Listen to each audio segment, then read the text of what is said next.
All right, y'all, so forgive me for the quality of this video. I searched far and wide to try to find the original, but it looks like it was not posted by MSNBC. But somebody on Twitter was able to just record it with their phone on the screen.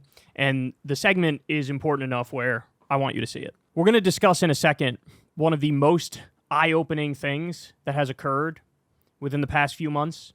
We now have some of the top authoritarianism and fascism experts, academics, professors. They fled the country. They took a look around and they went, I know where this goes. It's sort of my field of expertise. And so, man, is that a red flag if I've ever seen one in my life. Okay, so let's watch. Here's a dire warning delivered to Rachel Maddow on MSNBC about the current state of affairs that we're witnessing. Used over and over again and in country after country around the world. Can you help us understand what that playbook entails and what are the steps? Sure. This idea of an autocratic legal playbook says, basically, if you're a leader who wants to consolidate absolute power, the most effective way to do that is not through force, but through law, by finding and exploiting legal loopholes in the constitutional system, and then using those loopholes to essentially knock down and demolish all of the independent democratic institutions that are designed to limit executive power. So, the classic strategy is to capture the courts, right? Knock out the independent arbiter of law that's supposed to keep the president within legal guardrails.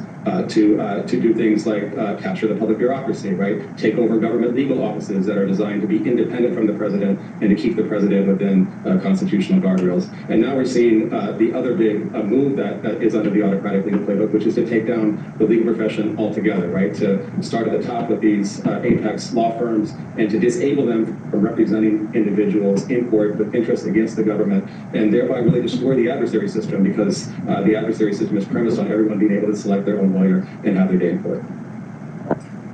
In diagnosing what Trump is doing along those lines and recognizing the way that same playbook has been used in other countries and in other times, you essentially say that diagnosis, our ability to see the way it has worked in other places, should help us in terms of coming up with a response or a defense to it. You say that American lawyers and law firms should learn the autocratic legal playbook in reverse, basically to be able to anticipate it, to be able to proactively fight against it. In practical terms, what would that look like? Well, I think in practical terms, right now, they're way out ahead, right? I mean, they've run far out ahead of the opposition. I think people are starting to catch up to the idea that this is actually systematic, it's coordinated, it's targeted, it's well thought out. And we need to do the same to protect democracy and to prevent the playbook from being successful in this particular case. I think that what learning the playbook in reverse looks like now is to really think ahead, right? To put yourself in the mindset of an authoritarian leader like Trump, and to think ahead at what steps they want to take and where they want to go. And I think if you look at autocracies that have consolidated around the world, and people talk a lot about Hungary because a lot of the Trump lawyer team has studied Hungary quite intensively. If you look at what happens in the future, right, a few steps ahead, in every single one of these countries, the important point to remember is that in none of them do leaders do all the things that Trump is doing, take aim at all of these independent institutions, and then just walk away and call it an election. But they're doing this to stay in power permanently. And so in practical terms, what we need to be doing now is to think about what it would look like for Trump to try to stay in power permanently and to start to protect the democratic institutions that will prevent that from happening. How's that for a warning? How is that for a warning? I want everyone to consider what it means that 3 of the top scholars of fascism living in the United States have simultaneously decided to leave the country. American professors have begun to leave U.S. universities and move to Canada. Renowned historian Timothy Snyder and his wife and colleague Marcy Shore have decided to leave Yale University and the United States to move to the University of Toronto and teach at the Monk School. The couple specializes in the history of Eastern Europe, drawing parallels between fascist regimes and the current political situation in the United States. Their example was followed by philosophy Professor Josh Stanley, who specializes in the study of fascism and propaganda. In 2021, Snyder, Shore, and Stanley co-taught a course at Yale called Mass Incarceration in the Soviet Union and the United States.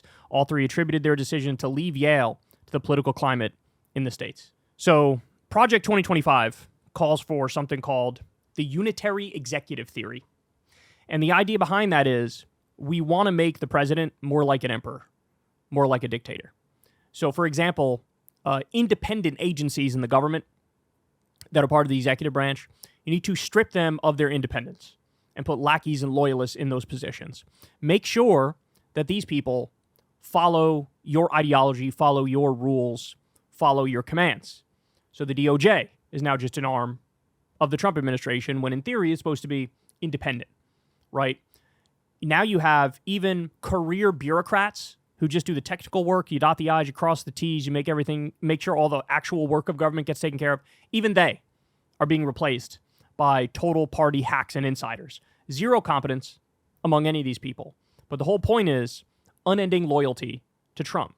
And when you have a situation like that, you're not going to have people who, like in the first term when Trump wanted to invoke the Insurrection Act to go after the George Floyd protesters, that would be deploying the U.S. military in our own streets against our own people. The generals held him back.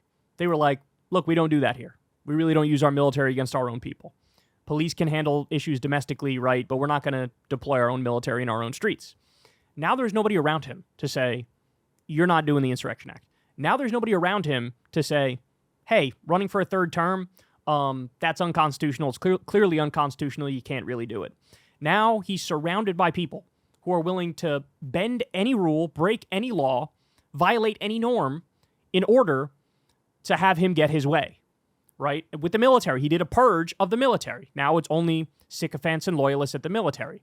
He's got a drunk criminal who's the Secretary of Defense right now. Total yes man. So I need you to understand where this leads. This is why he's writing executive orders against law firms. He doesn't want any law firms to represent his opponents. He wants to make them cower in fear and never challenge him, right? Every single step of the way here. What he's doing with the media. Waging lawsuits against the media and trying to make them pay him out of court, trying to effectively silence them, make them rethink being critical of his administration, right? All of this is from the autocratic playbook. All of it.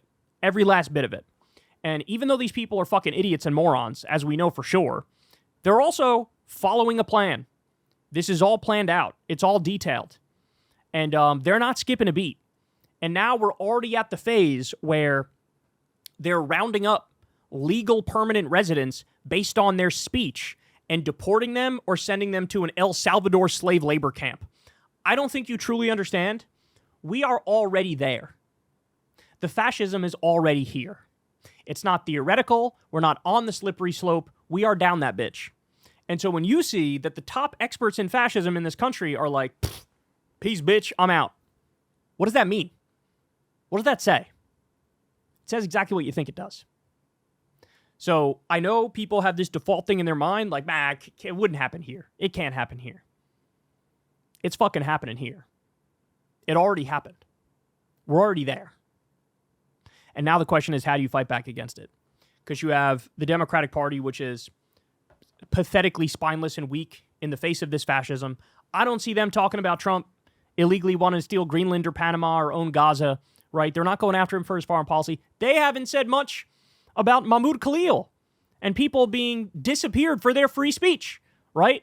So what the fuck are you going to talk about? Like, what are you going to talk about? So the Democrats are way, way weak. Now the legal profession is crumbling right in front of our eyes. The media is crumbling right in front of our eyes, right? What's left? All that's left is the people. All that's left is the people. And the only way we get out of this is through fucking solidarity and strength. It's the only way. Can't be every man, woman, and child for themselves. It can't be. It can't be, because then they win, right? We have the numbers. They have the money, the power, and the organization.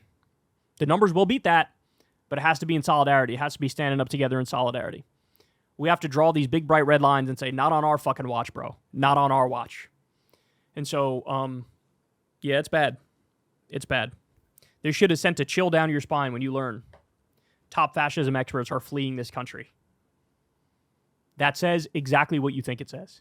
Hey, y'all, do me a favor and like and subscribe. It helps out big time in the algorithm.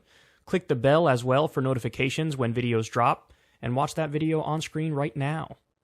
You know you want to.